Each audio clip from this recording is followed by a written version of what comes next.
Kumba, for sharing your experience in very, very important industry of Africa, agriculture. But you also touch a very important point. Actually, that's the final part of our story. Um, Africa has a young population. It has the potential to become the startup and entrepreneurship continent in the world. But for that, we need knowledge. We need education. And Italy has been for years, for decades, extremely strong in STEM, in science, technology, economics, and math subjects. So our final part, we want to focus on Italian story on Italian side and African story on an African side on education, how we can build together the projects for Africa from Italian side, how we can cooperate together.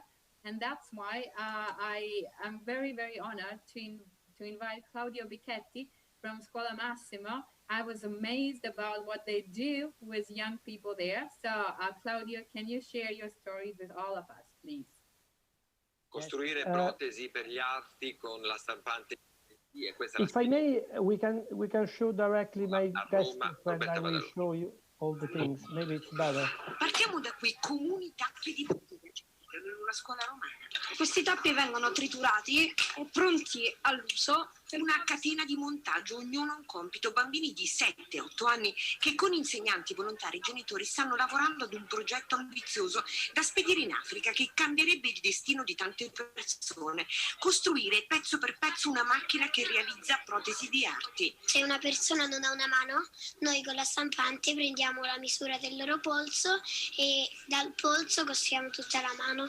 Tecnicamente una stampante 3D, inserisci la materia prima, applichi un falco, misura il progetto e l'oggetto magicamente si crea. 50 tappetti, una protesi. Questa è una protesi. A prendere una posata, a prendere una palla o andare in bicicletta, perché con questa protesi, grazie al polso, si riesce a chiudere la mano. Non possiamo pensare di educare i ragazzi qui in Italia e in Europa dimenticando il resto del mondo.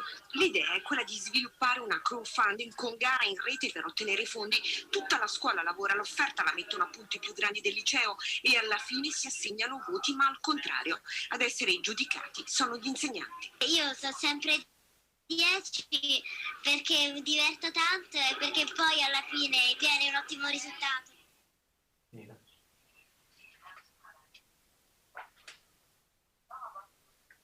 So, I guess I can speak, correct? Okay, perfect. So what you've seen is a show from the news, TV news. We have many press release on this project. Basically, in order to show you this project, I just tried to do something different from usual. I just got some pictures from Google Images so that you can understand better the project. Basically, the project is some 84 children that you have seen in the TV news. They start to do something. They start they are from 9 years old to 15 years old, and they started to create 3D printers. The complex 3D printers, some 64 3D printers with 700 pieces in order to build them. Just consider 9 years old people trying to build this kind of 3D printers. Then we said, okay, but can we do something more? And also, can we do something more, for example, for Africa with these 3D printers? And so we started from some problems. The first problem is maybe not very well known, but the problem is some 20 million disabled people have problems in buying prosthetics. Consider that for a child to buy a prosthetic, you have to change it every 6 months, especially in the earlier year, and then you need and they cost some 500 euros, 1,000, something like this. So this is a big problem in some areas of worldwide. Second problem is logistics. We are focused on humanitarian aid, and you have that 60–80% of the budget is devoted to logistics. That is to send materials from, for example, Europe to Africa. So can we solve this problem? And so we said, okay, we can try to solve this problem. And so we got other 15 students, let's say older, from 16 years old. You see in this desktop, there are some pictures of our projects. All of these pictures are from our project. Here, for example, you see the pop-up, and here there are some students of our groups. And they do a crowdfunding. To do what? To do, basically, we found a process that allows us to get from caps, you see here, from caps to create something in 3D printers. And basically, we concentrate our attention to the prosthetics. Prosthetics that are very simple to do with 3D printers. In fact, we experimented with our young students, 9 years old. We said, okay, let's try to do some prosthetics, and we did it. For example, here you see some prosthetics. This is another one. This is other prosthetics. Very, very good for people who are disabled, because with these prosthetics you can start to get a fork, you can start to go on a bike. So the very interesting thing is that they were able to do a crowdfunding. They were able, the students, they were 15, they were able to succeed in this crowdfunding, and they were able to buy a little, let's say, industry, a little micro industry that were able to transform plastic caps into prosthetics or whatever it is needed in areas that are less served by logistics. Consider that often in some areas you have problems, for example, for a piece of for a X-ray machine, and then you have to wait from 1 year in order to get this piece, and then maybe this real story, maybe you have this piece, and then you realize that there is another piece that is broken, then you have to wait for another year. So what you can do with 3D printers is that you can get the file, make the file go around worldwide, and then you can locally create your piece so that it's very easy to do this stuff.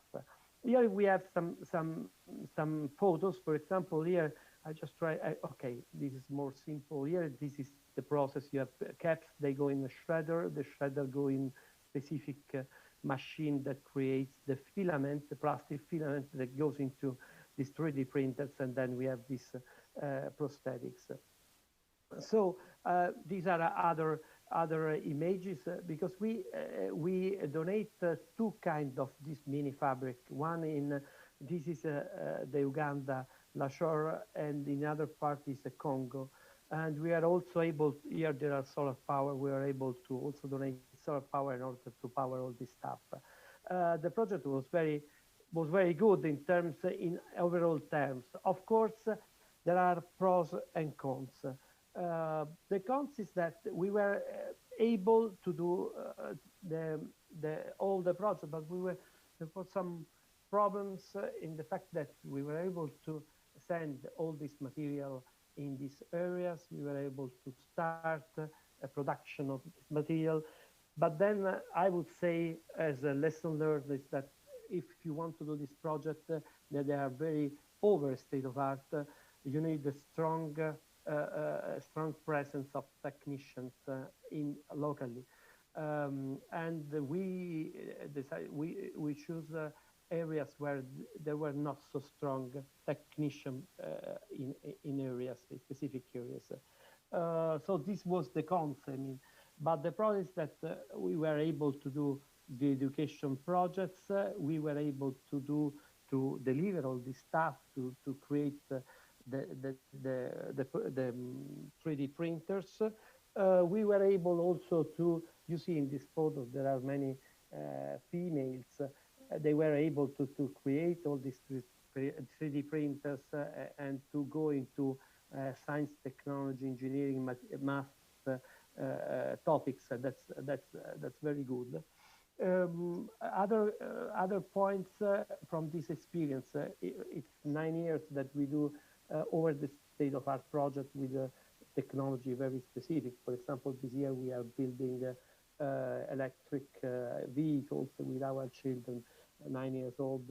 Electric vehicles goes up 40 kilometers per year.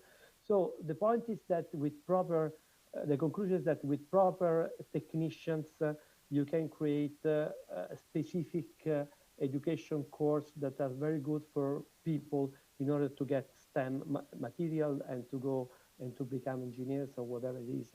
So this is a good point. Second point is that if you find the right idea, then you can give something also to less with areas that are problems.